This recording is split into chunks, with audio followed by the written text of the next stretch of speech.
We are back for episode number 6 of the Kegger Media Podcast. And today we're going to start out. I think this is breaking news for you. I just saw it. I'll kind of react to it too with my thoughts, see your reaction. This is crazy. Davante Adams has signed 2-year, $46 million to the LA Rams. Okay. Oh, They just got rid of Cooper Kupp for being too old. Okay, too old that they were saying he's this and that. Davante Adams is 32 years old. Cooper Kupp is 31 years old. Okay, what is your first initial reaction of Davante Adams going to the Rams? yeah. I mean, it doesn't really make much sense to me. It's like you already have a receiver that's the same caliber of quality of player. It's like it just doesn't really make sense to me. What does Devontae Adams bring that Cooper Kupp doesn't? Like, I don't think it's a bad thing. You got a good receiver in there Yeah, to replace Cooper Kupp, but it's like I don't know that Cooper Kupp really needed to be replaced. Like even at the beginning of last year, he had a pretty good year. Like I know his usage rate went way down towards the end of the season, but he was still having a pretty decent year. So I guess maybe just injury concerns or something. But that's kind of a wild trade or wild pickup. I'm yeah. curious where Cup will go now. No, I think it's all like what you're saying. I think it's all just kind of they're scared of future injuries and stuff. Devontae, he hasn't been too injured, things like that. But my biggest thing is when they just first came out saying about age, this and that, and then you look at it and it's like I think Cooper, a lot of his things, yeah, he might have been injured and stuff, but his usage rate went down because Puka, right? And so I mean that's how it's going to be with Devontae. Now it's very interesting. 2-year, $46 million for a guy like that. It'll be interesting. So now I guess we'll see Rodgers be an LA Ram. Yeah, I mean, could be. You never know. Follows Devontae and him. Rogers stick together. The whole Cooper Cup thing is confusing to me though. Like last year, their first game he had 21 targets, and then their last 3 games he had 9 targets combined. It's like Puka Nacua was on that team the whole time. What happened? Like this Cooper Cup was the best wide receiver in the league. Coming into week 1, he's getting 21 targets, 14 catches, over 100 yards, and a touchdown. So it's like he still had something in him. What happened over those 15 weeks that turned him into like a guy you can barely play? No, this is making me think of like the Mavericks and Lakers situation where it's like you're getting rid of Luca and you're saying you're scared of his injuries, scared of this, scared of what's going to happen, and then you get Anthony Davis. It's like, okay, you talked about how Cooper's getting older, which hey, anyone can respect that. That may be a thing. But then you pay someone 2-year, $46 million who's a year older than Cooper. So it's like some of these organizations, maybe when stuff happens, you just don't talk. You just don't say anything. But my biggest thing is, if I'm a Rams fan, I'd just kind of be upset. Yeah, Devontae Adams may be great. He may do well there, but it's like Cooper's been your guy. He seems like a stand-up dude, great around the organization. Nobody's ever said anything bad about Cooper. So I don't know. It's going to be very interesting to see how that plays out. But man, Yeah, I mean, it wild. just doesn't make much sense. It doesn't seem like there's much upside to Adams that Cooper didn't already present. But I'm curious to see what the Jets do from here. It's like you lost Rodgers, now you lost Devontae Adams. You still got Garrett Wilson. You still got a decent run game. It's like, but where do they go from here? Like they were in a playoff team with those two. They lose 2 of their best players. Now what are they going to be? 4-13? Yeah. It's like, what's their plan moving forward? And so let's talk about that. Then moving forward, there's another team that it's kind of a big old question mark right now in the old Pacific Northwest. I know you're a Seahawks fan yourself. Talk to me about some of the changes going on there. DK's going to be moved here at some point, it seems. That's inevitable. You have Tyler Lockett, who's been their whole career, almost has 10,000 yards with them. Great in the community. People love him. I get it. 17 million is a lot of money. And then you're like, okay, well, at least Geno's there. Boom, Geno's gone. Yep. So talk Yep. to me about your Seahawks and what is going on there. Yeah, that whole thing surprised me. Like I figured Lockett would be gone this season. He's getting a little older. We've used him less and less since Njigba got on the team. But was not expecting DK to request a trade. Was not expecting us to move on from Geno Smith. At this point, I'd really like to see them just full rebuild. Almost trade DK, trade Smith and Jigba, trade Witherspoon, trade everyone, full rebuild. Because it's like what we're probably gonna do. We'll try to get Sam Darnold. We'll pay him exactly what Gino was asking for, even though statistically, like they're pretty much the same quarterback. Like they're If both not, good Geno's quarterbacks. maybe better, dude, because people have to Yeah, remember Sam Gino's Darnold. proven. Yes, Sam Darnold, 16 games, not 17. Okay, he had a great season last year. Went 14-3 with the best wide receiver, one of the best wide receiver duos in Jordan Addison and him. T.J. Hawkinson had a good running back. Okay, there was the perfect thing, and he played well. But when it came down to it, he didn't win in those final two games to get the number one seed, and then lost in the first round. And you guys are going to end up paying him, I bet. Yeah. It's like Gino hasn't had as good of a year as Darnold had last year, but Gino's had more good years than Darnold has, I feel. Like Mm-hmm. Darnold had one good year. I think Gino's had 3 or 4 good years since he's got to Seattle. So I just don't see that as much of an upgrade. I would rather them just pay Gino. Um, but at this point, yeah, I would rather them just full rebuild instead of kind of continue with this mediocrity where we're like on the edge of playoffs. Even if we make it, we'll probably lose in the first round. It's like, especially with a new coach, I think it's just time to rebuild from the ground up, draft a quarterback, and start building from there. Yeah, because it's hard with like Smith and Jigba. The guy's so young and stuff. But if you're gonna trade away your entire team, is it fair for him to be sitting there with a crappy team? It's kind of like how, and luckily they played well this last year. But Terry McLaurin in Washington, he's gone through about 100 different quarterbacks in his tenure there. Yeah. Okay, it's always been a great wide receiver with awful quarterbacks, no help there, and so you're looking at it there. What's your thoughts on do you think who people play with obviously is like a big deal? Because I'm looking at like the Tyler Lockett thing. DK seems like he's always liked Lockett. All of a sudden, you heard about Lockett getting released. Within an hour later, DK's requesting a trade.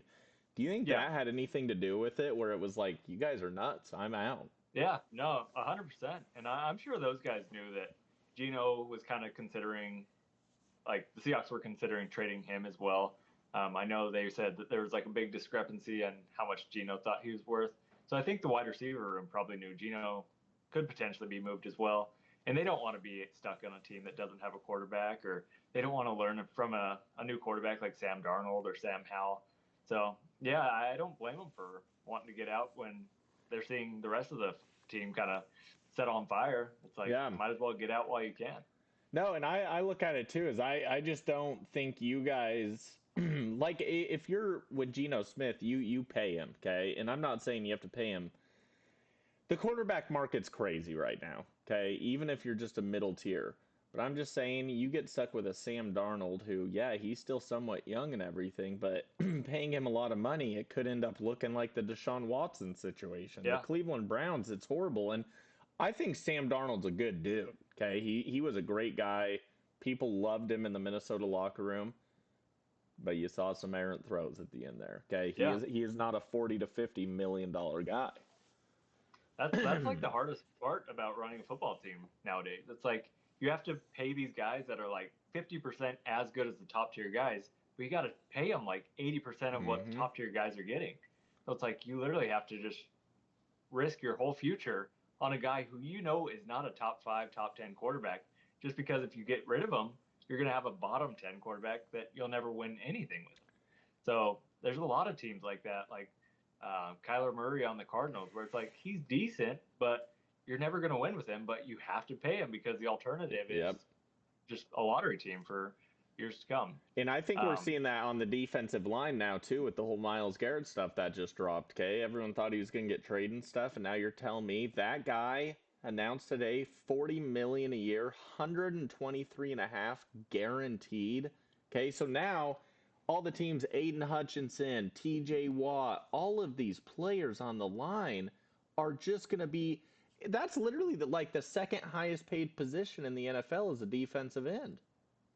yeah, I mean that one makes absolutely no sense to me for the Browns. Like coming from his perspective, you got to take that. Like, how could you turn down that much money? I think So he's it's like, ready what to are the go, Browns and then all doing? of a sudden the Browns just dropped a bag on him, and he's like, whatever. Yeah, I might as well stay. Yeah, but it's like, what are they doing? Like, yeah, he's a great player. He's probably a top three, top five defensive player in the whole league.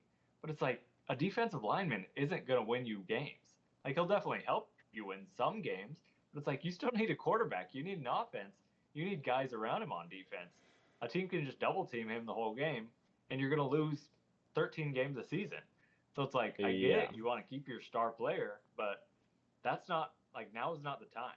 Yeah, I think the Browns are completely screwing this one up. The Browns should not pay him. They did the same thing with Deshaun Watson. And I'll be honest, I think the quarterback position, you need to pay them. Okay. And I think Yeah. it's ridiculous at what they're getting paid now 40, 50, almost 60 million a year. I think it's nuts, but they should be the highest paid player on the field. They're the ones who No. truly make the biggest difference. Okay. Not 100%. Yeah. not And the we got some line. breaking news. I don't know if you even saw this. Josh Allen just signed a 6-year, $330 million contract. Should be $55 million a year. You think he's worth that, given his playoff lack of success? I do. You're when you think of 55 mil a year over the next 6 years, give it 2 years, player will be making 65 mil a year. Okay, I honestly don't think that's the worst. I look at him as he he hasn't lost a lot of playoff games. He's gotten very unfortunate. There's some that he should Yeah. have beat Mahomes. This last year, he showed how good he actually is. This last year, okay, he didn't really have the wide receiver help. He didn't have a lot of help, and he showed how good he is. Now it's just crazy when you start throwing around that much money. Okay, it's insane. And then you hope. I heard Joe Burrow talking about this with his contract getting paid this and that, of how you can still restructure it later on. You can move money to the front end, to the back end, still get those players. So you hope Josh Allen, Joe Burrow, all these players would restructure to get the people. Wow, that's crazy. So I guess he's a Yeah. bill for life. That guy's not gonna Yeah. want to. He's not leaving. No, I mean, I think it's a good move for the Bills. It's like he's shown that he can win you games in the regular season, and as long as he's not playing Mahomes, he can win you games in the playoffs. And I think he will eventually break through. It looks like the Chiefs are kind of already starting to regress a little bit. Their receivers are getting into trouble again, and Mahomes is regressing. Travis Kelsey's getting older, so they're not like this dominant team that they used to be. So I could definitely see Josh Allen, who's kind of just now reaching his peak, could really give them problems for the next 6 years while he's still on the Bills. Yeah, no, I agree, and I feel he's very similar to the Peyton Manning, Tom Brady stuff. Peyton Manning didn't get his Super Bowl in Indianapolis until like 9 years into his career or something.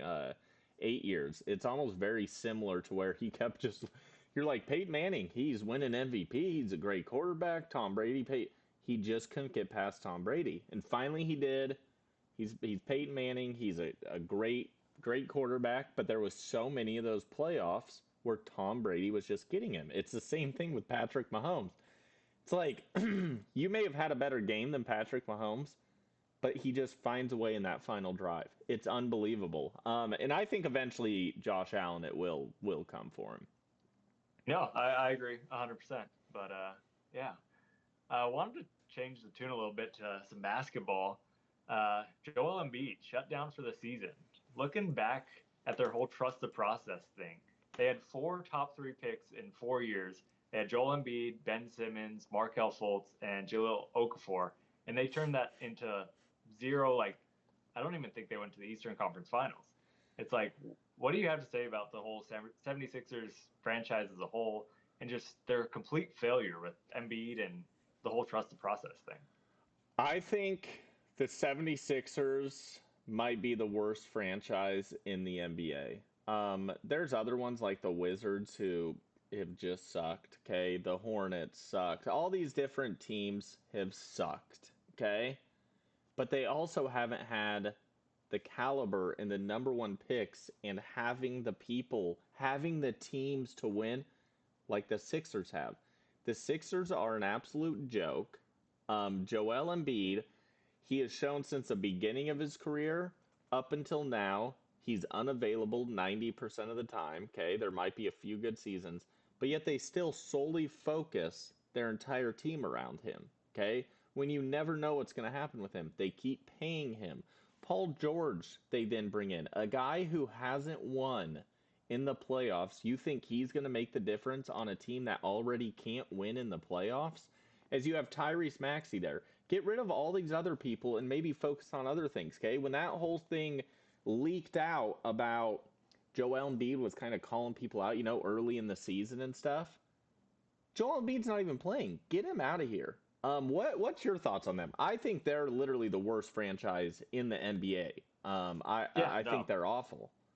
I agree. It's like that team has had so much talent and so much opportunity because it's like they had 4 top 3 picks in 4 years, and then they actually hit on some later picks in Maxey and Jared McCain, and it still doesn't matter. Like that hasn't turned into anything. And No. it's like Joel Embiid has been such a disappointment because like when he's healthy, he's a probably top 1, top 2 big in the whole league. It's like Yep. him and Jokic. But he's just never healthy, which is a shame. It's not nothing really on him. That's just how his body was made. He can't stay healthy. But they've really just failed as an organization. I just looked the last 7 years they've made the playoffs. Twice they lost in the first round. 5 times they lost in the second round. So it's like that's just you can't have that much talent and that much luck. Like there's some teams in the NBA over the last decade, even though they've sucked, they don't have 1 top 3 pick. The 76ers had 4. And it's like you still can't even get out of the second round. So yeah, I think they just need to trade Embiid while he still has some value, trade Paul George while he has some value, build around Maxey and McCain, and try to kind of do a quick rebuild around them while you still have some young talent. And then think of this, the 2016 draft, they picked Ben Simmons, right? Number 1 overall. And then this just shows teams that know what they're doing. And I know you can look back and you're saying this is how it is.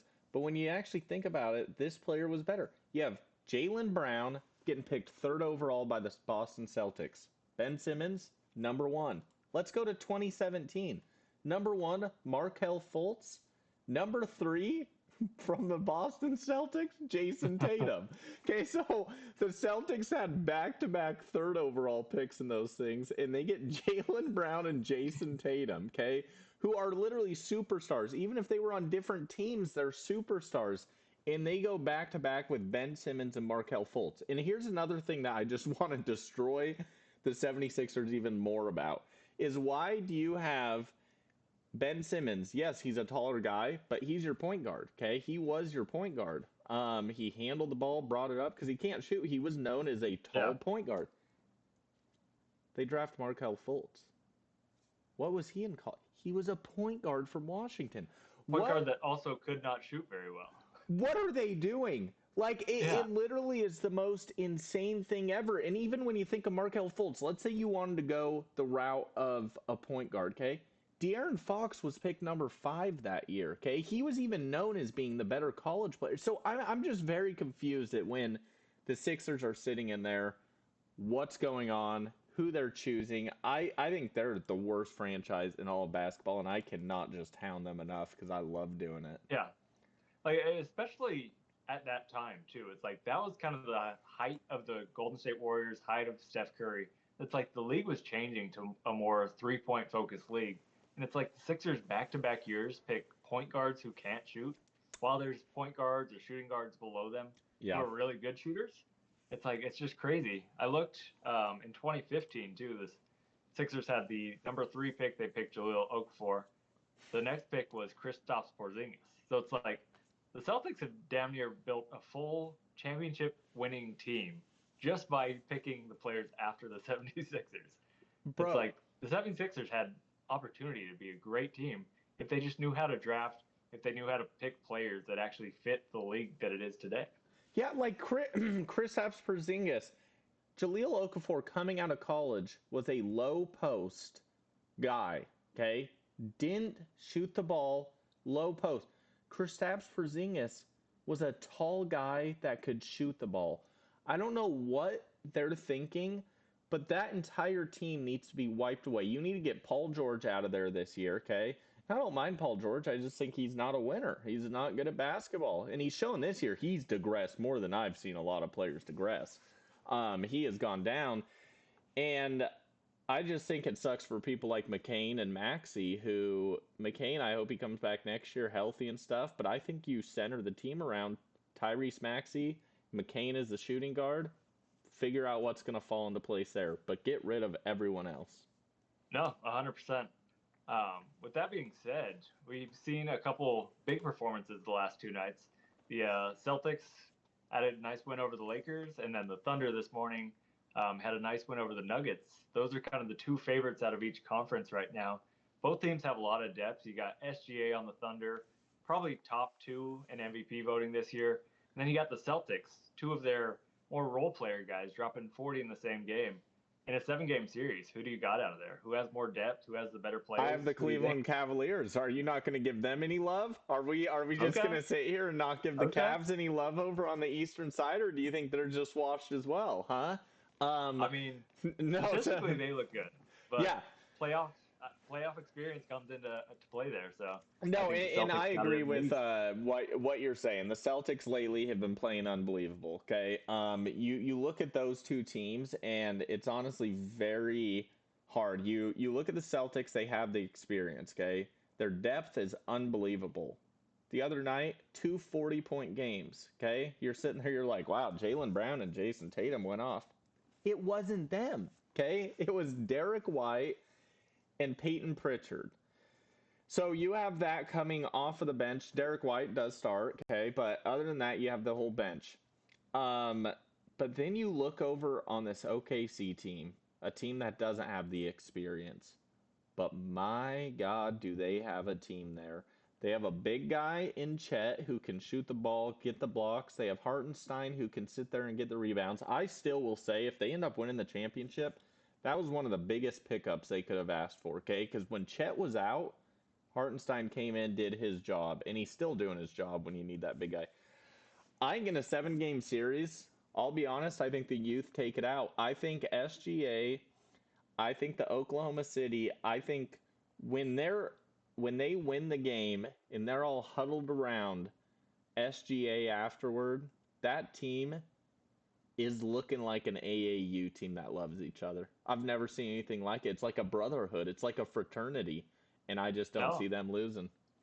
No, they really do. But if I were a betting man, I'm going with the Celtics. Yeah, because look, 7, what's this? I changed teams. I'm on the bandwagon. You got 7 players on that team that could legitimately start for every other team. You got Tatum, Brown, Porzingis, Derek White, Peyton Pritchard, Drew Holiday, and Al Horford.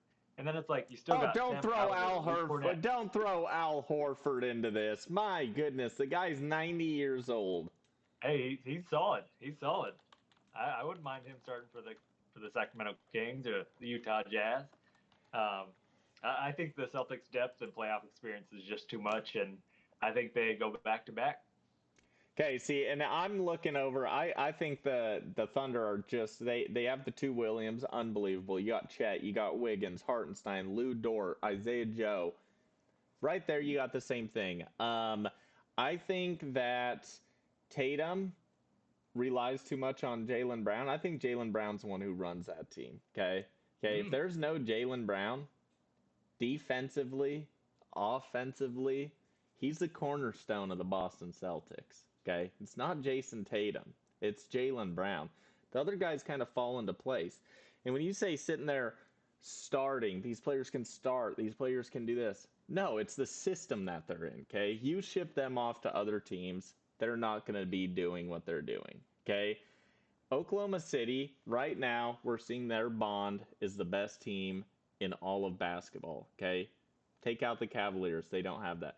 SGA is going to lead this team. We've never seen someone who can get to their shot efficiently like SGA can, as he just took down Nikola Jokic, showing him who the real daddy in the league is, okay?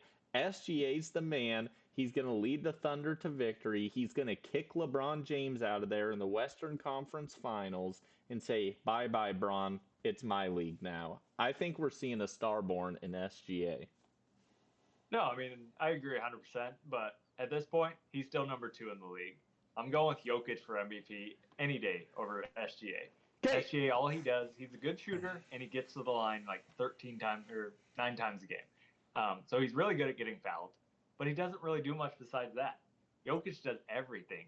He's the first guy What in about NBA history to defensively? drop 30, 20, and 20. SGA's getting almost 20 or getting almost 2 steals a game, where Jokic is sitting at 1. SGA's defense is better when he's up there. Points per game, he's averaging 32.8 points per game. Okay, on 54.3% shooting. He's shooting better than what Jokic is shooting from the field by 0.3%. Okay, explain that to me. That's because Jokic is a big man. He can't be shooting all the time. He's got to pass the ball. He's averaging almost. He's a big man. You just contradicted yourself. He's a big man. Those guys shoot more. SGA has shot 925 field goals this year. Okay, Jokic 844. SGA has shot more shots this year than Jokic at a higher percentage. Your stats are wrong. Jokic is shooting 57% this year. SGA is shooting 52. Okay, whatever we're saying, just SGA is the. Oh God, I was on the wrong thing. SGA is. Okay, let me back this up. SGA's gonna win MVP. Okay, let's go off of steals. Let's talk about defense for a little bit. Steals, 2 steals per game. Just about? Steals? I think you got the wrong stats there, too. I'm looking at 1.8 to 1.8. God, what website? What am I looking at? I think you might be on the wrong year or something. Okay, I'm still going to fight for SGA because I do believe, and let me just say this, when you're a young guy like SGA, okay, you have to lead a team who's young. Jokic, if they were number 1, I think winning comes into effect in this situation, okay? Because when 2 players, and this is why I'm saying SGA is going to be ahead, take away my flawed stats, SGA is going to be ahead because when they're this close amongst each other, I think that SGA, I think the record falls into place on it. I think that's how a tiebreaker falls. And now if the Nuggets end up overtaking it, then whatever, but they're not going to. I mean, I can see that happening. I don't think it's fair. I think voter fatigue will definitely play a factor. I stand by this. I've said this in the past.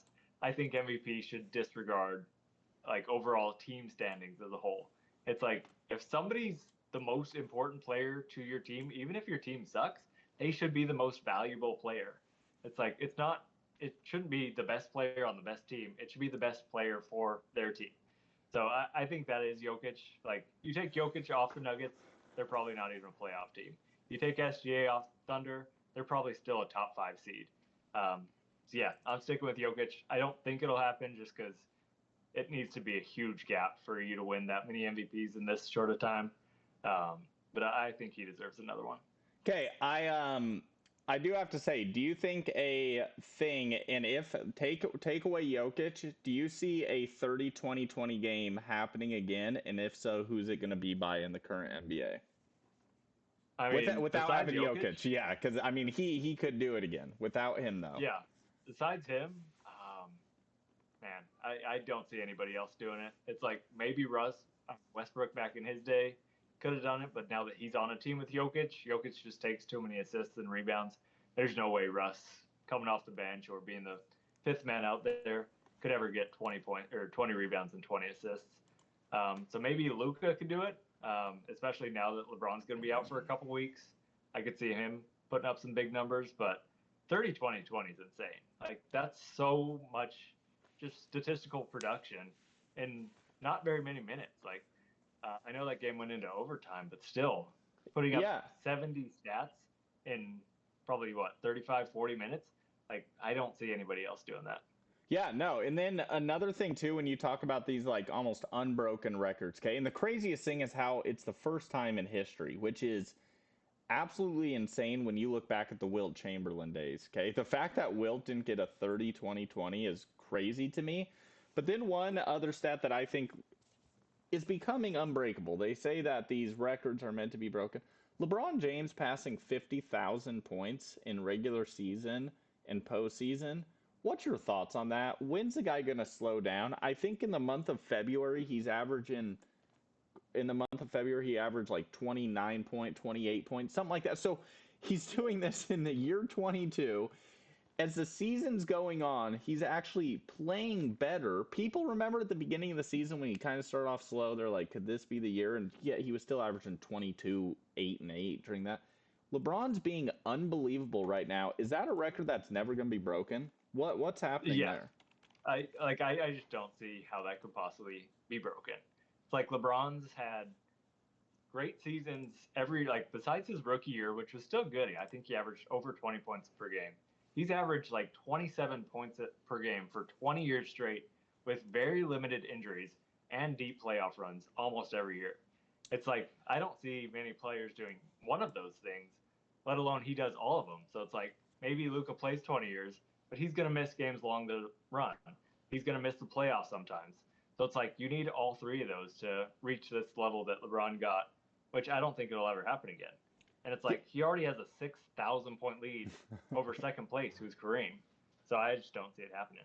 Yeah, and the craziest thing, like I was saying, the month of February, as the season's going on, you'd think LeBron would start slowing down, right? Because he is getting older, okay? They played close to, 12, 13 games in the month of February. He averaged 29 points, 7 assists, 10 and a half rebounds, 44% from the three-pointer, and 55 and a half from the field in the month of February. He's supposed to be slowing down at this point because of his age. And the guy's not slowing down. And then you add Luka into the case, who can now take the ball from him when he needs to. I honestly think the Lakers, I'm not saying they're going to win it, but I think having Luka on board to help LeBron not have to carry that team is going to be a huge thing. And we've seen that in the record, okay? I know they lost to the Boston Celtics, but I think they're right there, to be honest. It's kind of crazy. And I don't think that this LeBron injury that he sustained last night is really that big of a deal, and it almost kind of benefits them. Gives Luka a little bit more time to gel with the young guys who he's going to be playing with for the next 5-10 years. So it gives him kind of an opportunity to start learning how to play with them. But it also kind of gives LeBron a break. Like, he's been playing pretty hard all year, and playoffs are coming real soon. So I think a week or two off, even if they only go 500 while he's out, I don't think it's the worst thing. They're still going to be a top seed. They're going to win some games. LeBron comes back rejuvenated for the playoffs. I think the Lakers are in a really good spot. There's some good teams in the West. There's some good teams in the East. So playoffs is not going to be easy. But the Lakers team has a lot of talent, and Luka and LeBron play really well together. So I'm excited, and I think they got a little run in them. What is your thoughts on the New York Knicks sitting at third? Right now they're about 3.5 games ahead of the Bucks, and then the Jalen Brunson injury just happened. I think he is a massive part of that. I know Karl-Anthony Towns has been playing well and stuff, but the team kind of runs through Jalen Brunson. How far down do you see them falling? Do you see them, the Bucks end up passing them up and getting that third seed? How do you think the Knicks end up doing? Because all we hear talk about is the Celtics over there, and then obviously the Cavs on the run they're in. The Bucks are kind of staying quiet, and then the Knicks aren't getting as much when you'd think, hey, you're a New York team playing well right now. You think they'd get more hype. No, I think the Knicks are in a pretty good spot. Like, the Bucks are playing well. They're 8-2 in their last 10. They're 3.5 back from the Knicks. But I think the Knicks figured it out. I agree that Jalen Brunson is the most important part of that team, and it's going to hurt to have him out for a little bit. But I think there's enough depth and there's enough talent on that team that they can kind of withstand the Bucks over these last 20 games. So I think they finish the season as the third seed. And until they match up against the Cavs or the Celtics, I think they stay in the playoffs. But once they get one of those two teams, I think their season's over. Do you think the greatest point guard of all time, Steph Curry, do you think that they have a one last run in them? Or do you think it's done? Ever since Jimmy Butler, which is crazy for me to say, he doesn't have to average crazy numbers, but he's unreal on the defensive side, okay? And I think that's really helped the Warriors. And then when he needs to help out, he'll do that. They have been really good since he's gotten there. They're 9-1 in their last 10 games. They've gotten up to that 6th seed. They're only 3 games back from the 5th seed, overtaking the Rockets. What's your thoughts on the whole Warriors? And I don't want them to do well because Draymond Green is the biggest loser in the NBA. Yeah, well, first let me just start with your absolutely horrible take that Steph Curry is the greatest point guard of all time. We can save that for another episode, but shout out Magic Johnson. I'll get my stats. Yeah, I'll be ready. Make sure you get the right years. Go, going to the Warriors. Yeah, no, they're playing really well. I'm surprised. I didn't think Jimmy Butler was much of an upgrade for Andrew Wiggins. So I thought it would just be more of the same. But I was wrong. The Warriors look really good. But I don't think they have another run in them. Right now they're sitting at the 6th seed, which would mean they get the Denver Nuggets in round 1 in Denver 4 out of the 7 games. It's like I think that Nuggets team is just too good. Even any of the top 4, Thunder, the Lakers, the Nuggets, or the Grizzlies, those teams having home court advantage in the playoffs, I don't see any other teams beating them. It's like, yeah, maybe the Warriors can get hot. The Timberwolves, you never know. The Suns, if they get in with how much talent they have, but I think those top 4 teams are a lock for the top 4 teams in the West in the playoffs. Talk to me about this and your Sacramento Kings sitting at ninth right now. Sabonis goes down, okay? You guys are sitting at 7-3 in your last 10 games. Um, I'm a firm believer. Sabonis puts up numbers, but there's also times I think his shot's a little wonky. I don't think he's the best offensive player, even though he may put up 20 points a game. I'm loving the way the Sacramento Kings are playing with Valanciunas down there, okay? And I'm not saying to do anything crazy, but to me, it wouldn't be a little wild to look at what the trade market is for Sabonis. Because if you guys get a point guard of some sort, Zach LaVine, over the past few games since he's gotten there, that guy can score. DeRozan can score. You guys have scorers. If you can get a facilitator, you don't need a big man who tries to get points as well. What's your thoughts on the whole Sabonis, Valanciunas, Sacramento in Yeah. general? No, I don't think it's the worst idea. It's like Valanciunas still has some talent left in him. Um, and Sabonis is obviously much better than Valanciunas, but that also means he has a lot more trade value. So it's like if we could get a nice backup center for Valanciunas to start, get a nice backup point guard or starting point guard, and some picks for Sabonis, why not? I think you should at least explore it. It's like the Mavs probably shouldn't have traded Luka, but I don't blame them for exploring it. They should have seen what was out there. I think that's the problem everyone has with that Luka trade is they didn't see what was out there.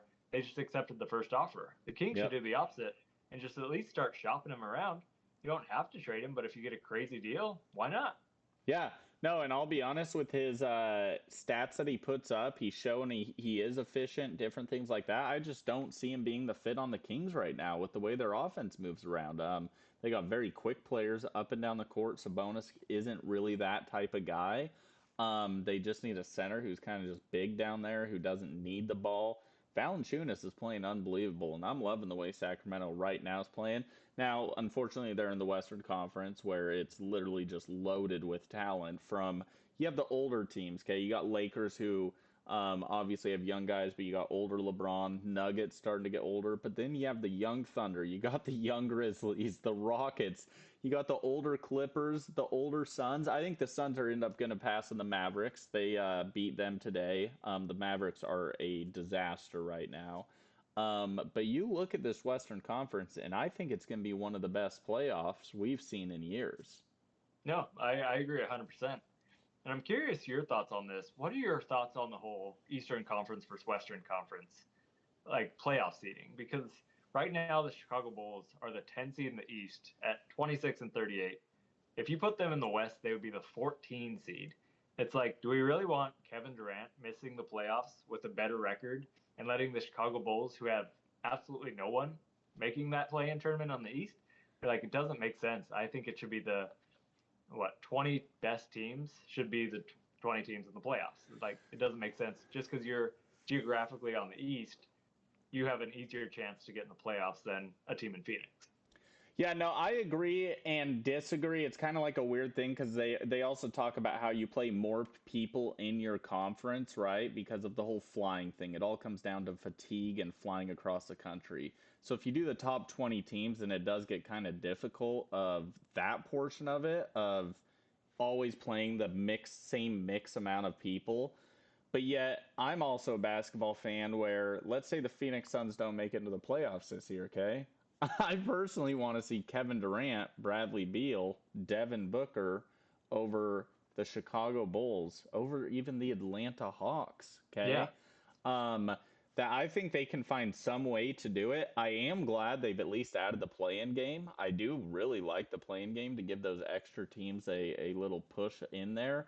But I think something kind of has to happen because it's been so West heavy for so long that I don't really know how to change that. Yeah, I mean it's definitely tricky, and I think it's something that all sports kind of have to deal with. I just wish there was a way that we could do it. I get the travel thing is one aspect, but it's like if the best two teams are in the Eastern Conference and there's 0% chance that they meet in the finals, that kind of sucks as a fan. You want to see the best two teams in the finals. You want to see the best two teams in the Super Bowl.